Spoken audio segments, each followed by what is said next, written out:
हूँ बताओ न बाबूजी, छुपाओ न बाबूजी, क्या याद मेरी आती नहीं। सच बातें पूछती हूँ बताओ न बाबूजी, छुपाओ न बाबूजी, क्या याद मेरी आती नहीं। पैदा हुई घर में मेरे मातम सचा गया। ध्यान देना, बेटी का जब जन्म होता है ना, एक बार पिता भी उदास हो जाता है, लेकिन जब बेटी के चेहरे को देख लेता है तो उसके अंदर ममता छलक जाती है, क्योंकि वो भी उसी का अंश है। और फिर वो अपनी बेटी के प्रति उसके अंदर कोई बुरा भाव नहीं रहता देखने के बाद चेहरा।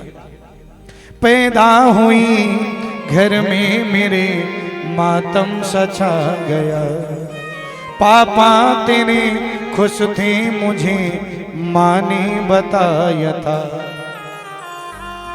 ले ले के नाम प्यार जताते भी मुझे थे, आते थे कहीं से तो बुलाते भी मुझे थे, क्या याद मेरी आती नहीं। सच बात पूछती हूँ बताओ न बाबूजी, छुपाओ न बाबूजी, क्या याद मेरी आती नहीं। एक बेटी लिखती है, किसी का भी पिता हो, अगर बेटी को कोई आवश्यकता है, अपनी आवश्यकताओं का वो गला घोट कर अपनी संतान की आवश्यकताओं की पूर्ति करता है। हर जिद मेरी पूरी हुई, हर बात मानती, बेटी थी मगर बेटों से ज्यादा थे चाहते। घर में कभी होली कभी दीपावली आई, संडे भी आया मेरी फ्रॉक भी आई।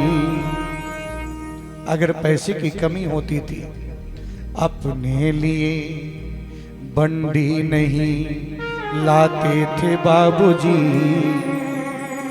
क्या कमाते थे बाबूजी, क्या याद मेरी आती नहीं। लेकिन ध्यान देना, आज बेटी जब अंतिम पंक्तियां लिखती हैं, शायद इसका उत्तर पूरे ब्रह्मांड में किसी के पास नहीं है। और लिखती क्या है पता नहीं, ये कौन सा जीवन है।